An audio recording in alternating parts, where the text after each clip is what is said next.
It's almost like for Jones. Little touch is for Florian Wirtz. It's another magnificent Liverpool goal. It's a goal that seals their place in the fourth round of the FA Cup and a home tie with Brighton.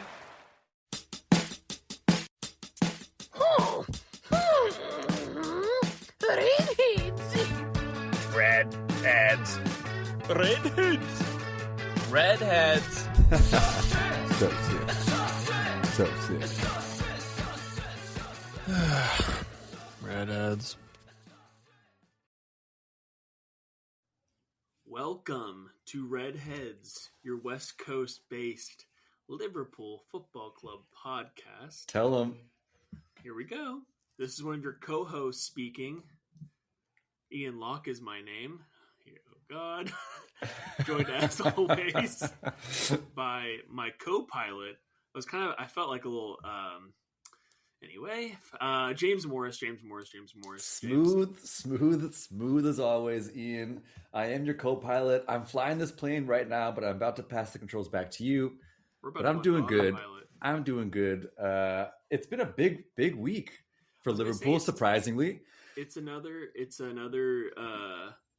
2-game week, or not another, but it's been a while since we've had these. Champions League is going to rear its ugly head pretty soon, but that's right. We had 2 games. We'll have two games to discuss this week.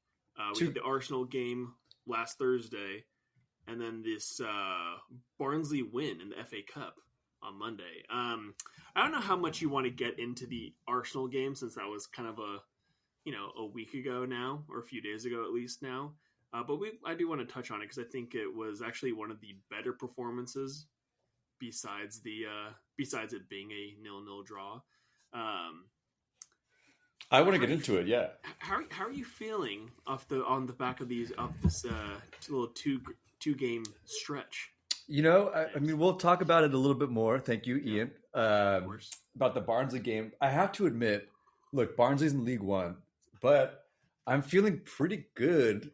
And I think that I'm feeling better than beating a League One team should make me feel, admittedly.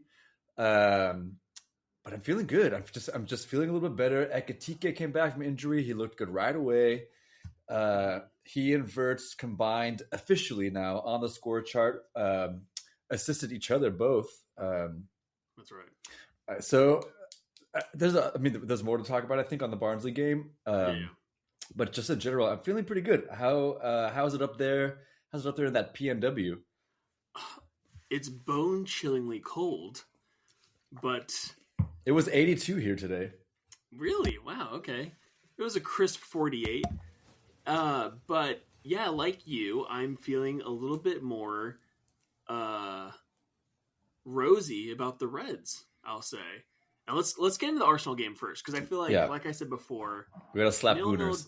0-0 draw against Arsenal at the Emirates. Tough place to play. They're the better team in all respects. And I think we came away looking like the better team. You and I, the episode before, kind of faux previewing this game. At least it was a full preview. It was okay. It was a full preview. Yeah. I was a little wary. I thought if they got an early goal, we would be looking at a pretty spectacular spanking. I think that was right too. I mean, if they had scored early, it would have been a different game. Yeah, because I mean, the last 2 games were both draws. We had the Leeds game where we gave away essentially a lead at the very end to draw that game. Drew against Fulham, and then we had Arsenal coming up, and yeah, that first half. Okay, let's get in the lineup first, because the big takeaway was I think we both thought that Ekitike seemed like he would start. I think the murmurings with that was that he was going to be healthy for this game. Turns out he was not. Yep, psych, big psych. So essentially you had kind of like Gakpo and Wirtz kind of switching between left and being like your center striker. We didn't have like a, out and out forward or like a central forward, especially when you have players like Gakpo who is not comfortable playing there. Wirtz, who can probably do a job there, but you'd rather have him not be the central figure playing up top. Yeah, it was a little bit like the City game in Sloth's first season when we played with no striker and played with sort of two 10s, 2 9.5s, you might say. Right. Yeah, it was a Szoboszlai Jones. This time it was Flo and sometimes Gakpo, like you're saying, sort of rotating. And then, Szoboszlai, whatever the flavor is of the day. But yeah, it was certainly disheartening. Already we were underdogs with the injury list. There's no forwards except for Gakpo. And then, Ekitike we thought would make the bench. He doesn't. So, inauspicious start. And in terms of inclusions, you have Kirkes playing left back again. You have Frimpong doing the right wing play. Bradley gets a start. And I would say that first half we were definitely like weathering the storm. Arsenal had a lot of the ball. There are a few moments where it did look like, they could destroy it. Like they could cut us into a million pieces with all those passes. But, it was mostly them just having possession, but not really doing much with it. Whereas I think with Liverpool in that first half especially, where we have two of the better chances with Bradley hitting the bar, I thought it was in. It should have gone in. And but we looked a little bit more on a threat on the break, which I think was the game plan, was just kind of hold down the fort, break when you can, and try to pounce on any moments. Yeah, absolutely. I think the plan was absolutely to have Frimpong be the outball, which we saw a few times work out. I think it was... Which, can I say, it's awesome having an outball. Having somebody who can run. Just having that option is... I missed it so much. You forget that you're allowed to do it sometimes. We haven't had it for so long. But what was it? It was like the 31st minute, maybe. Admittedly soft penalty shout on Frimpong. But I think the Frimpong one more than the Wirtz one, which we'll talk about, I think, was more of a penalty. Because Frimpong was more than Wirtz. It depends on the angle you look at it. Because sometimes it looks like he's just kicking his foot into the ground. But then at another angle, I don't remember, was it Gabe? I think it's in Capier. In Capier. You can see him like basically hitting his foot too. Like there's actual contact. Yeah, he puts his foot where Frimpong's foot's going to land. Right. Yeah. And is that enough contact? Like, yes, there's contact, but I don't know. I'm okay with it not being a pen. I would rather... Right, if that was given against us, you would obviously be very frustrated. Yeah, absolutely. But talking about being a little bit more on the ropes in the first half, there was a chance pretty early, maybe not quite a chance, but a one-on-one between Saka and Kirkes that Kirkes dives in. He goes early. He gets beaten pretty badly. And you're just thinking to yourself, uh-oh, here we go. We're in for a long, long day of this. But then Kirkes has arguably his best game, certainly his best game since the last time we played Arsenal. I was going to say, like, literally I think you and I have said that all of his really good games have been at home. This is a very impressive performance away. Again, against Saka, who's probably one of the best players in his position. He gets skinned that first battle. But then the rest of the time, he learned his lesson. He was able to like stand his ground, and Kirkes has the speed, like the recovery speed, to where he can stay on a player, and if they do try to bypass him, he has the recovery pace to make any ground up. I thought he's got the recovery pace, and he's got that agility on all fours, unlike any player I've ever seen. He makes a pretty significant block late in the first half. That's right. Again, he dives in, he blocks it, and then he's just sort of crab walking back and forth and blocks, I think it was Rice, but I'm not sure who took the shot now. Yeah, I mean, he won, I'm looking at it right now, he won 5 out of his 7 ground duels. 71%. Pretty solid. And like you said, against Saka, who is, when Mo's not at his best, and right now Mo isn't in the continent, Saka's the best right winger in the Premier League. I will say, pretty respectable. Go ahead. It is funny. I don't know how true this statistic is, and now I'm kind of I'm just bloviating until I find it because I saved it on my phone. And from 6 days ago, I just found this post on Twitter, and it says Saka has 4 Premier League goals in the last year and 6 months. Is that true? Look, you should have followed up with a quick Google. Look, well, I thought maybe you might pounce on that. Maybe you might know. Well, that might be is true because he was out for a while at the end of the That's last true. season, I think, with an He's injury. like one of those players who I don't think he like contributes in less of like the numbers game and more of like, I don't know, overall performance. Also, yeah, I mean, Right, he's the opposite of Gakpo, truly a yin-yang for Gakpo. And most of their goals come from set pieces anyway, which I don't think he's involved in unless he's taking them. Anyway, he takes a couple corners, I think, when it's on the right side, on the correct side. Right, but overall, I thought Kirkez had a pretty great game, and it's nice to see him kind of coming into his own in this team. We should talk about the other side, Connor Bradley, who had the chance in the first half, should have scored, truly. I thought, once again, solid performance from Connor, and now with our luck, he's out for the season. Right, he does his ACL in stoppage time. Yeah, I'm looking right now. I'm trying to see where it's at. He limped off in the 90th minute, 90 plus 5. Yeah, so stoppage time. Well, he doesn't limp off. He's stretchered off too. He's stretchered off. Yeah, correct. Yeah. That guy can't walk. And it's just such a bummer because given his history of how often he gets these little annoying injuries where he's out like maybe 3 to 4 weeks at a time, and now he's out for the rest of the season, which puts us in a bad spot in terms of numbers. Right, we're pretty thin on the ground, really everywhere on the pitch, but especially at the back, we've got Robertson and Kirkez, who both only play left back, and then we have Konate, Van Dijk, and Frimpong, 3 defenders who for 3 positions for the rest of the season. We might rotate in people like Endo, and Sabazai's played right back way more than we'd like him to play, and who knows how much we'll see of someone like Calvin Ramsey, who had a good game in the League Cup, and we never saw him again. Yeah, I mean, the fact that he didn't play this last FA Cup game, like pretty damning. It's the one game that you'd assume he's going to be participating in, and he's not. Right, especially given the injury crisis. Exactly. So I don't think we're going to be seeing him, and I don't think he's a reliable, or at least Slot doesn't find him reliable. But anyway, with this Bradley injury,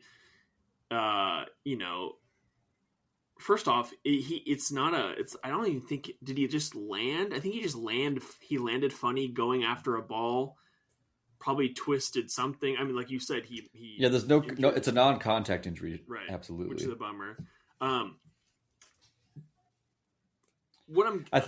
think we've got to mention, I don't want to get too deep into it because I still find it pretty infuriating. That's what I was trying to get at. Okay. We just gotta real quick.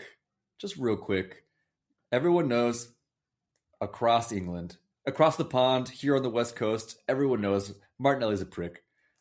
Yeah, he's kind of got loser bitch energy. I don't know if that's too harsh.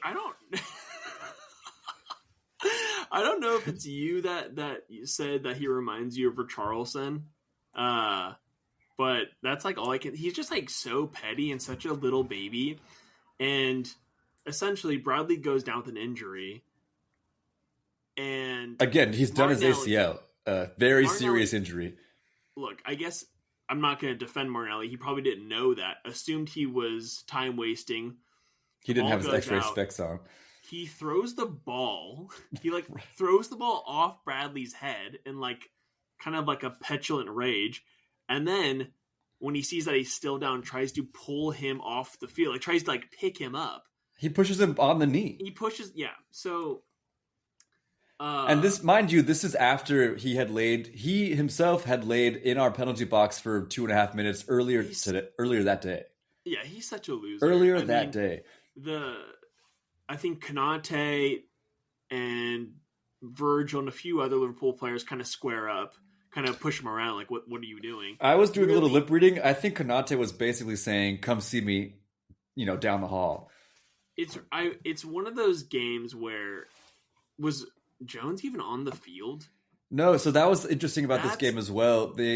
until Bradley's injury, the 95th minute, Slot made 0 subs and Jones was on the bench. I thought it was pretty interesting given how much we have sort of pulled up lame after the 75th minute that Slot made 0 substitutes. I mean, to be fair, I think with that second half, we were truly... We were on top. I mean, we had 65%. Like the Killers. Great reference. We had 65% of the possession. We had 5 shots to their 3. I mean, we were definitely like the better team that second half. So, that probably... But sorry, I feel I pulled you away a little bit. You had something else to say about Martinelli. I mean, I just think I really wish Jones was on the field because I think he was the one that... was it the Everton game last year? Yeah. Where he shoved, was it I forgot who the player was, but one of the players was celebrating in front of the Liverpool fans and Jones just got on his face. And we could have really used like a scouser to really like just a little bit of fieriness. It was just like, again, like I said, it was really petulant, very annoying. And I already loser bitch like energy. Arsenal. I'm saying it again. Yeah, you know what? It was just loser energy. It was loser energy from a loser team coached by a loser. And it was just, is not what you wanted. And we're level-headed. We would never say something like this if it wasn't completely merited. Right, yeah. This is like good journalism. Like we have on good authority that they're just a bunch of losers. Right, I'm not going to name our source, but I'm going to say that we have one. Yeah. That's good journalism. Deep Throat.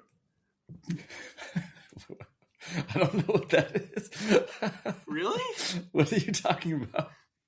Deep Throat is the source that You're thinking of deepfake? No. Well, that's something else. But no, Deep Throat is the source for the Watergate stuff, I believe. I just googled Deep Throat. It's different, I think, than you're describing. No, because do Deep Throat Watergate. And maybe get off the incognito. Anyway. It's Deep Throat. It's Deep Throat. And, so Arsenal's lame. Bradley's out for the rest of the season, which is just a huge bummer. Maybe we can talk about, potential transfer, repercussions after this. Right, we can talk about them, and it'll be a short conversation, sadly. But, like I said at the beginning... This game, especially, I think if the halves were switched, if we started the second half like we did the first half, and the first half like we did the second half, does that make sense? Mm-hmm. I think we would have come away being a little bit more deflated. Oh yeah. But I think the fact that we ended the game so much more on top, it really kind of felt like, okay, maybe this can be the run, or maybe this can be like the green shoots that we see for the rest of the season. Maybe we see the improvement that this team has been trying to get to, but not necessarily coming across. Yeah, I think the same thing. The only issue that I have really, I hesitate because we've had good games against good teams, Arsenal, Inter, Madrid, etc. And so our next game is against Burnley this Saturday. And obviously they're going to come it's at Anfield. It's our third and final chance not to drop points against a newly promoted side at home, which is wild. But the important thing is it's not a good team. No disrespect. Well, a little bit of disrespect to Burnley, but I mean, they're 19th. How will we fare against Burnley compared to how we fared against Arsenal? That remains to be seen. Right. I mean, I think we're definitely going to have 75% of the ball. So it's kind of just trying to figure out how to break down a team. I mean, having Ekitike back on the side is going to be a huge boost. I'm very, very, very happy about that. A fit and firing Fitz as well. I was going to say the pairing of those two, especially with the game they had against Barnsley, is great. And then Frimpong too. I think having speed is going to help us a lot. It's just having a player who can take on a defender one-on-one and beat him. Going outside, too. Instead of going inside, trying to cut in. Going to the byline. Like Gakpo, we have someone who can literally do the opposite and has some pretty good crosses and has, I don't know the numbers, but at least a goal contribution in his last, 4 games? Not against Arsenal, but he's right. He's playing well, absolutely. He's got he got assists in back-to-back games, right? Exactly, and he scored, of course, against Barnsley. Maybe should we move on from? Should we shut the book on Arsenal and talk Barn? Yeah. So Barnsley FA Cup draw, third round. Barnsley is I think they're like 13th or 14th in League One. They're pretty low. I think at the beginning of the game, I heard them say there are 57 positions between Liverpool and Barnsley. Right. I'm not going to do that math. This, last year we lost to Plymouth Argyle in the fourth round. They were pretty low too. So I think it was not expected that we would win this game, but it was, I think if we didn't, people would, it'd be a problem. It'd be a problem. Yeah. But we ended up winning 4-1, which is good. What were we going to say? Well, speaking of the Plymouth game and how it differs besides the result from Barnsley, it was a pretty strong team. I don't know how many more changes Slot could have really made realistically, but I mean, go ahead. Yeah, it was one of those games where I think it's like a damned if you do, damned if you don't. People were really upset that a lot more of the youth team were not playing. But if we got lost, I think people would have been very upset because we're in a position now where we're not going to win the title. We could potentially go farther in the Champions League. I mean, really, it's like the FA Cup is like the trophy that we have really any semblance of a chance to get this season. Yeah. So I think Slot kind of knows that, and that's why he's like, okay, well, I'm going to play a first team. And also, frankly, a lot of these players need the fitness. They need to put more minutes in their legs because, some of these players, like an Ekitike Wirtz, they don't have the ability to go past 70. So I think this is a good opportunity to play against a lesser team where they could maybe when you're playing in third gear, cruising a little bit. I also think I agree with everything that you just said, but we talked one more thing about Arsenal leading up to that game. We were 9 unbeaten. We talked about how it was pretty unlikely to go 10, and then it did go 10. We drew away at the Emirates, and to then lose the unbeaten run 3 days later against a League One team, it would have been crushing. Yeah, and I think, look, Real Madrid sacked their manager, fired Xavi because they lost a Super Cup, probably the lowest tier trophy. Albacete, something like that. So, who knows what they would do to Slot if he lost this game. But anyway, we don't have to talk about that because they didn't. But in terms of the lineup, the only kind of substitute players, we had Ngamoa on the left, Chiesa on the right, and then Mamardashvili was goalkeeper, and Gomez was also at center back too. Right. So yeah, like you said, a pretty strong lineup. I'd be lying if I said I watched this game pretty intensely. I was at work, so I would check in every so often, and I had my headphones in. It was a little quiet for an Anfield crowd. Again, it is an FA Cup game, but I was expecting it to be a little bit more raucous, given it's an FA Cup game. It's a Monday, Yeah, that's true. Even though we just said it's not that rotated, it's still a pretty rotated side when you consider that the forwards are Rio, Gakpo, and Chiesa. So I can understand it being pretty muted, but we've got to talk about things getting, turn up to 11 as soon as the goals started coming in. Have you seen? You didn't watch the game maybe live, but you've seen the highlights. Okay, I've seen the goals. Okay, because it was a beggars only situation.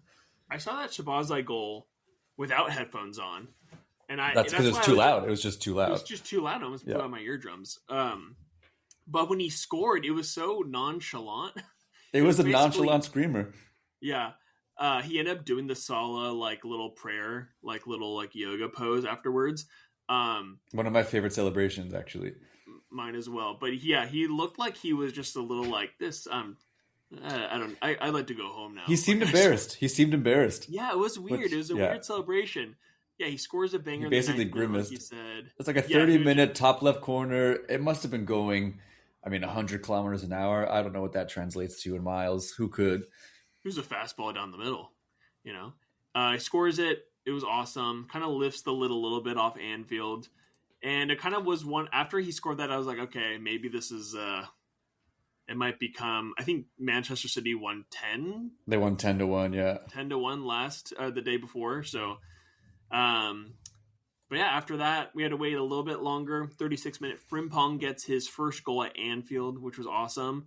And he scored with his left foot, James, which is actually a very, very good little weapon he has. Everything about it was really great because he gets isolated on the right wing. He's a one-on-one. He's playing right back, not right winger, like we mentioned. So he's on the overlap. He lines him up one-on-one. He beats him going inside as opposed to the byline on his weaker foot. And again, it's a laser beam, top right corner. It was a great goal. It was a great goal. And you're right that it's right to say that it's his first at Anfield. Very exciting.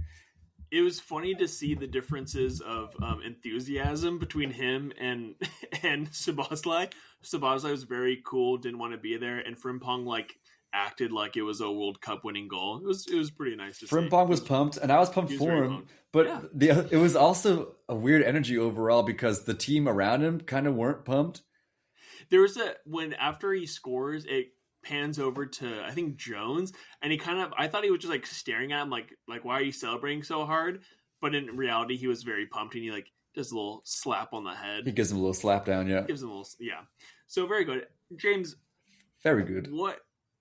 I guess this is a moot conversation or a moot talking point now that Bradley was out.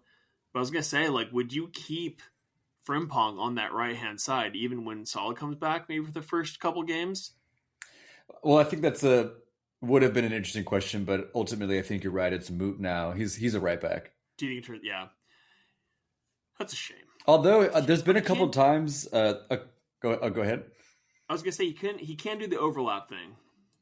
He can't do the overlap thing. I was gonna say that a couple of times already this season, he's been on the pitch with Szoboszlai, and Szoboszlai's played right back while he's played on the wing. They kind of interchange nicely. Yeah, we might see that a little bit as well. I don't expect Mo to come back and start the first game that he's back. No, not at all. But we've had a mantra for about 2 months.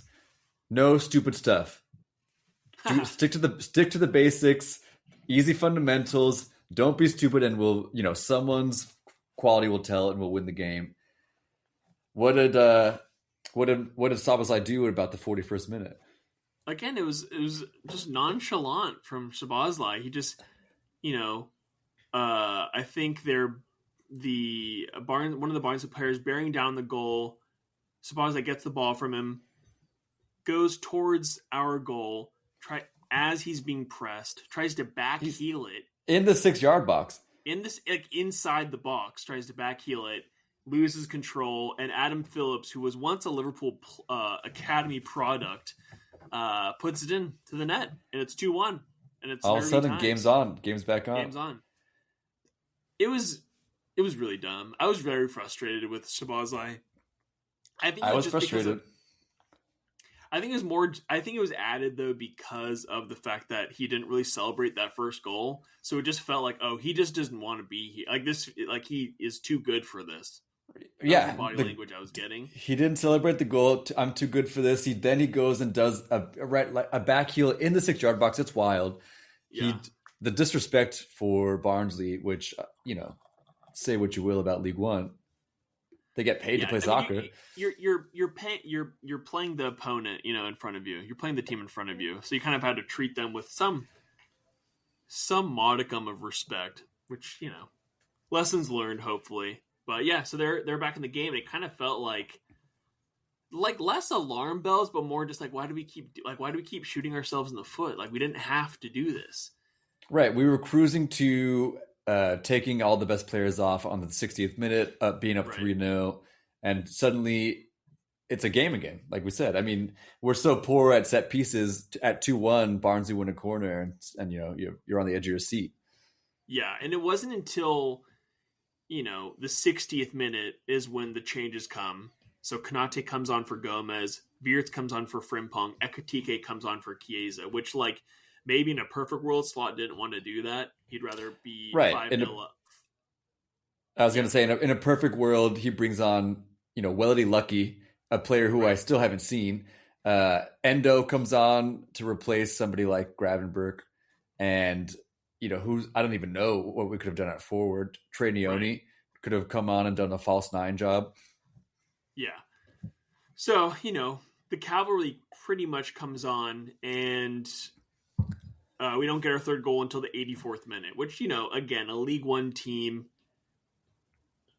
they're playing with their backs to the wall. Wirtz should have had the third goal earlier. He had that beautiful cross from Szoboszlai. Yeah. And he took it on the half volley and just skied it. On the outside of his boot, too. Yeah, again, a little too casual. But before that, about the 60th minute, I forget if it's right before or right after the changes. I think it's right after the changes because Joe is off. Szoboszlai almost gives a pen away, which would have made it 2-2. No, I know, but there's no VAR. That's right. If that been and he's given, done that a couple times too, where he'll just like give a little shove in the back, and you're like, that's a little. You're being pretty fast and loose with that. And again, he's not a right back, so he's not like that defensively minded. Yeah, I do feel for him when he's playing right back, but at the same time, you've already backheeled in the box. Just keep it simple, stupid. Give me a kiss. I will say though that the left winger for Barnsley, Cleary, yep, so fast. He was very, very fast. Wouldn't hate him in red. He was getting Frimpong run for his money. Yeah. It was very, very fast. But we ended up getting that much needed third goal.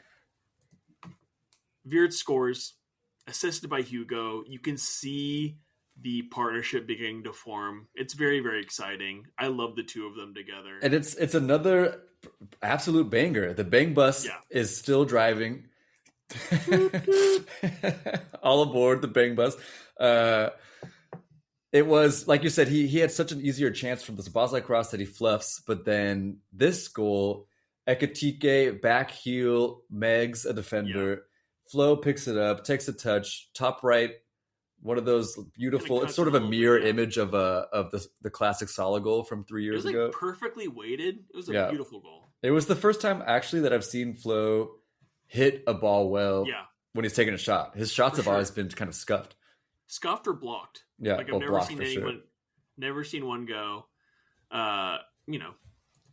perfectly like that by him yet. And it was perfect. And then it was kind of like a big sigh of relief. 84th minute, 3-1 up. The game's gone for Barnsley. Right. And then very end, Flo returns the favor for Hugo.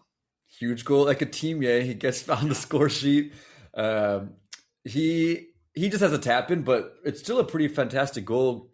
The headed control that Florian shows, his first touch off of the cross. I mean, so it's a long ball played probably 60 yards from goal. Florian, it bounces, then he heads it to himself, and then has a pretty beautifully flicked, low cross across the box. Keeper can't get to it, defender can't get to it. The only person who can is Le Garçon, who continues his Torres impression. I think he's up to 12 goals on the season so far. I mean, he's been 14 goal contributions this season. He's been phenomenal. I'd be lying if I said I watched any of Eintracht going into this season. Yeah. And I think a lot of people probably assumed that he would be the raw product compared to Isak, who was going to be the finished article. Seems like Hugo knows what he's doing, and he has the right physicality. He's tall. He's strong. People are saying he's shades quick. of Henry. He's quick. Truly, he's a much better dribbler than I was expecting. He's really the composure and the finesse. It's so nice to watch. We've said this before, is that he likes to contribute to the buildup of goals. So he knows how to thread a pass. He knows he has the ability to dribble past players. He's kind of like a, dare I say, a complete package. He's awesome. He's awesome. He, we're seeing we're hearing the comparisons. I'm shouting them to Torres. I heard a little bit of the Henry. I don't know how much I see of that. I mean, not that I'm going to say he's not equally as good, if not better. But the one that we haven't heard much of that I saw with that back heel, he's got a little bit of the Bobby in him, the Bobby Dazzler. Right. He contributes to the build-up play. He's got that deft touch, that sort of Joga Bonito that we've been lacking. I think the thing about him that I love is just the confidence. Like you said, Firmino, just the ultimate swagger. He'll try anything, and he's not really like a Nunez where a chance will go wide and he'll just kind of be. You can feel like it's frustrating him for the rest of the game. Yeah. I feel like with Hugo, he just takes that and just builds upon it. And he's like, that I'll make sure to score next time. So he's And he does. So I'm really excited to see. I think again, him and Wirtz will be very key in unlocking the Burnley defense for this upcoming weekend. But I think so too. I'm with you there. But we win off to the fourth round. Who we will be playing Brighton and Hove Albion at home. Not ideal. Not ideal. It's very annoying to see. I think like Arsenal have Portsmouth, Manchester City probably have Exeter. Do they? No, I don't know. I don't know. I'm just naming a low. Bristol Rovers. Right. Sheffield Wednesday. But in terms of who could be in our way for this potential trophy, like I said, you still have Arsenal in the mix. They're playing Wigan, classic. You have Aston Villa playing Newcastle, which that'll be a nice little. That's a good knockout there. Yeah, exactly. And then Chelsea play Hull. We'll see what happens with that. And then, Manchester City play the winners of Salford City or Swindon Town. Give me a break. What are we doing? It feels like a couple of those are fake. What are we doing? I saw United lost to, I already forget who they lost to, and I had the guttural reaction initially. To Brighton. They lost to Brighton. Oh, they lost to Brighton. There you go. But I had the gut reaction initially where I thought they're losing too much. They're going to fire Ruben. But sadly, that ship has sailed long ago. He's gone to the Grey Havens. He's gone. Yeah, he aborted the ship with Gandalf. He's gone. He might sail all the way to Madrid, take over that Los Blancos position that's open. They don't want that. They don't want that smoke. Come on. They don't want that smoke. I would love to see it. Yeah, I'd be surprised to see where he goes next. Like you said, Ruben is gone. Chelsea fired Maresca. They hired Liam Rossenior, I think his name is. Yeah, because Chelsea's ownership group owns I think it's Strasbourg in France. So they basically just plucked the manager from that team, put him in Chelsea, which is hey, it's nice to see an internal hire. Yeah. It's a little weird. It's just I hate the idea of other teams owning other teams. I don't want to use the word group when I'm talking about ownership in football. But and then like I said, Xabi got fired from Real Madrid, and I think that's something that bears talking about a little bit. Well, I wonder what's going to happen because. Like you said earlier, we're on a 10-game unbeaten run. It's not exactly... It's 11 now, baby. It's 11 now. So an 11-game unbeaten run. It hasn't been exactly, magnetic in watching. No, but, no. I just wonder if... I feel like the Liverpool FSG, the ownership group, have kind of just a better handle of things, even if it's not to our liking. I feel like the idea of firing Slot without and this was before Xabi was even fired, were people wanting Slot to be to be let go. Right. There's no viable option, and now there is with Xabi Alonso. Right, one argument goes right out the window. The argument. I think most people would have wanted him out the first choice when we were hiring post club. Right. Put on your yesterday cap. I don't know. I wonder. I have a feeling that nothing will be done until the summer. Again, it probably won't be. It'll be assess where we're at and then shake hands if things don't go as smoothly as we hope it does. Yeah, I don't think anything will happen to Slot until the summer, and I really don't want. I'll set aside my own opinion on Slot in, Slot out. I don't want a new coach to come in to the situation that we're in right now. I don't want them to come in and... Yeah, it's too volatile because, we do not have... We've got about 10 players to fill the rest of the season for one. Right. And in terms of a Champions League spot, which is very important to FSG, having the Champions League money rolling into the club, we are 2 points above, I believe it's Brentford. And I think Newcastle too at this point. I think they might have caught up. Newcastle, who are, so we're 3 points. Yeah, they're in sixth place on 32. We're in fourth on 35. So we're in a pretty precarious situation. There's a chance that we could lose that very slender lead. We could lose it this weekend if we don't get points. Absolutely. Yeah. So I think it's probably wise to not completely blow up this season just yet. There's no reason to, Right. unless... But even, assuming that we had fourth locked up, you want the manager to come in and get off on the right foot. I mean, put it simply, and he's going to come in. If someone came in tomorrow, they've got one forward, they've got it's not a good two situation. center back. Yeah, just not a good situation. So you really don't want to go into their first summer. At least I don't want to go into their first summer on the back of 4 months that were just not very exciting. Yeah, and again, it's just hard to like, I don't want to say like wiping the season, like wiping the hands of the season, but like, you had a player die over the summer. Yep. You're kind of having a quietly strong injury crisis with a bunch of the players that are out. Well, we've had 4 players, I guess 3 players have season-ending injuries already. Right.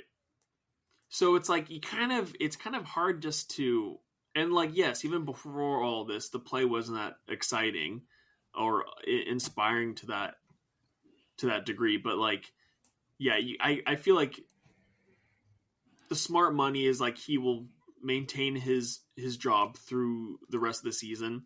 And then honestly, I'd wonder if it's kind of almost like a Roger situation where they give him until October of the 15-16 season, and they let him go and replace him with Klopp. Like, that might be a thing. Like, we're gonna fund you again in the summer because we know you guys we know you need defensive reinforcements. We'll give you the players for that. See how you get to October, and then we'll go from there. I think that there's a big difference there, which is that Klopp had coached through until the summer. And he wanted a break, which is to say he wasn't going to take a job in July or August. But in this case, Jabi would have already been out since January 10th, whatever the day was. So he'll have had 5-6 months at the beach, at home, whatever he's doing. So I don't think that there would be a situation where he's not ready in June, but he is ready in October. Although, I don't know the guy that well. But I think that there are some extra concerns or like other things to consider, which is what happens to, I don't think he's going to go to Man U. That's zero threat. I doubt that he would go to Chelsea, but what other posts are going to open up that could take him sort of before we're ready to take him? Yeah, but you could see, like, I don't think he's that sentimental of a player, or like as a person. So I'm sure he would go to like a Chelsea or United. At this point, I don't know what manager besides having some relation to Manchester United that would go to Manchester United. I think that you can say the same about Chelsea too. Yeah, but they just signed this Liam guy to a 6-year contract. Not saying that he's going to stay for that long because contracts mean nothing to Chelsea. But I mean, they just kind of tied this guy down. I'd more look towards Manchester City, like depending on what Pep's going to do. Does Pep leave in the summer? Because that has potential to be definitely an opening. And then besides that, is he going to go to Bayern Munich? I don't think he's going to go to Munich. I don't know, but I'd be surprised if he went back to Germany. That's what I mean. Yeah. And then that leaves Italy, maybe. Right. Inter. Yeah. So I don't know. Back threes are in vogue over there.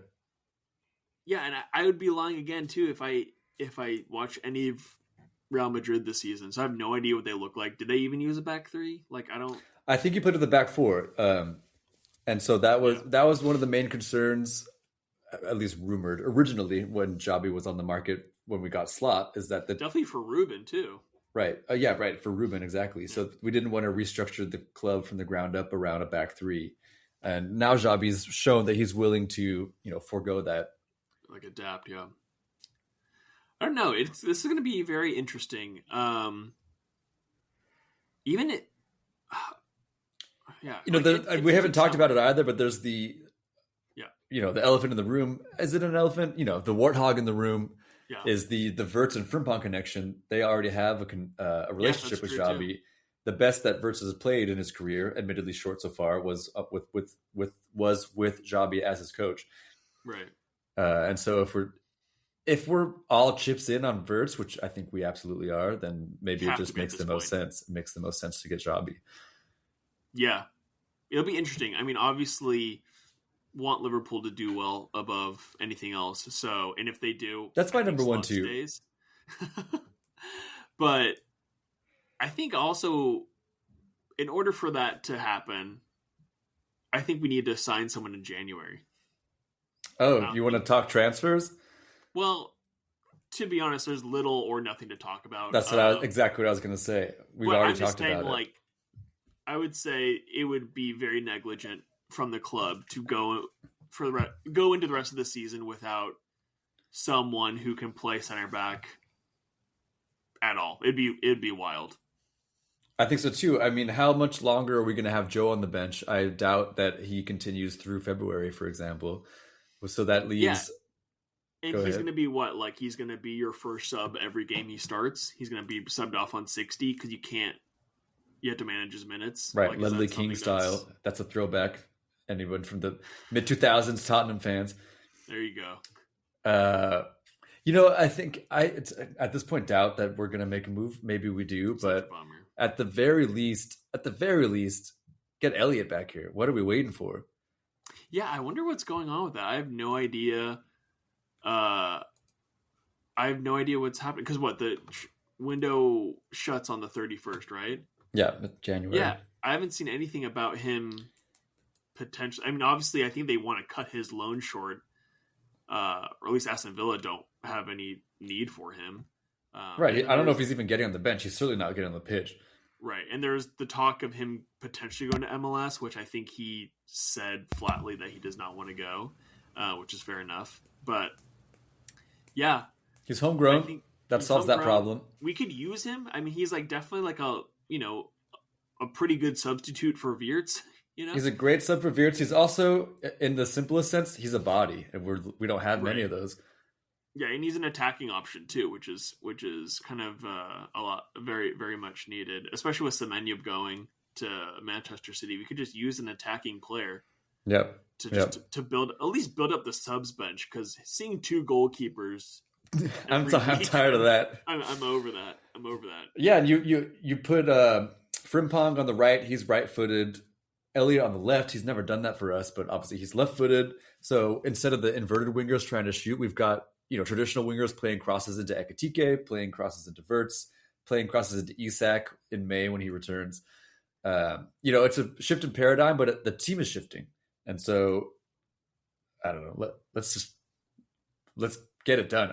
I really don't have much more to say. I don't know what we're waiting for. It makes sense top to bottom. I keep refreshing Twitter to see if anything's happening. I mean, I read from a source. I don't know how reliable it is, but I think Liverpool approached Gahey just to be like, look, just come on, it was 90% there. Just let's do it now. The last 10% is the hardest part. I know, exactly. And I think the big thing with him now is that he wants a pretty big signing on fee, which I think Manchester City are more than willing to offer that. And it really would just be devastating if we lost both Semenyo and Gahey to Manchester City. It would feel like we just fell flat on our face. It would be devastating, and it is feeling more and more inevitable, which is just, here we are again. We tried to go hard in the summer. We've spent big for sort of the first time since 2016, that summer when we signed Markovic. And then it's just we're right back to City reminding us, oh yeah, a Gulf state owns this team. FSG, that's cute, but put the toys back in the pram. Our favorite phrase. Yeah, I mean, we'll see what happens. It's just one of those things too. Be like the season we held out for Van Dijk. It was because he was our number one option. At this point, isn't Gahey our number one? Who else is our number one option? We already wanted to sign him. So who else would we be waiting for if we don't? Well, I think it's more. I take it more like Gahey was their favorite phrase, opportunism. He had a year left, so he was going to be cheap, and Palace seemingly needed to sell for PSR / whatever accounting BS reason you want to come up with, but he wasn't the number one target the way that someone like Van Dijk or Alisson were. There are other good center backs. Yeah, it's just interesting to, like, you say that, but I haven't heard any other names attached to Liverpool. And they, like, I think I said this on the last episode, where like they're pretty good at keeping all that stuff under wraps. Like the season we signed Fabinho, we had no idea we were actually going to sign him until we did. So I don't know. And I'm reading right now from David Ornstein that Arsenal are also interested in yet another center back in Gahey. Come on, you don't need more. You're stockpiling them. Stop doing that. You can't have them all. You can't have them You all. only play 2. Right. They play 4, to be fair. Yeah, they do play 4. That's a good point. But we'll see. But yeah, I mean, sadly, I don't think anything is going to happen. It's been a pretty quiet window so far. I think besides it's kind of just the Semenyo and Conor Gallagher just went to Tottenham. Oh, okay, that's kind of interesting. Yeah. But there was another move, like Palace or Bournemouth signed somebody too. Oh, Palace signed the guy from Brennan Johnson. Brennan Johnson. Yeah. Yep. And yeah, I think that's it. Yeah, like I said, it's kind of quiet, but we'll see. Hopefully, I mean, we still have a couple weeks left, so something happens. Hoping something happens. I mean, we did technically sign 2 center backs for the youth academy. Pretty big deal. So we love our 17-year-olds. We love our 17-year-olds. I don't love saying that, but I mean, it's hard to deny. They're not legal yet, but we do love them, and maybe they'll play a part this season. It's a shame that we're playing Brighton in the next round. It would have been just nice to have another team where you can just field, a sprinkling of youth. Now you kind of feel like you got to go full balls in. You got to go full, because Brighton will most likely go full throttle, because this is a huge opportunity for them. Right. I don't think they're really competing for the European places. They might have sort of an outside opportunity, but they're not getting relegated. The cup run is really all that they have for the second half of the season for them. Right. Well, we have Burnley on Saturday, James. We've got Burnley on Saturday. I'm looking forward to it. It's a 7 a.m. kickoff. Don't love that. Don't hate it. 7 a.m. is okay. Yeah. But while people are waking up from their slumbers to tune in to Liverpool versus Burnley, and they're looking for, something to fill the void from that while they're making their coffee.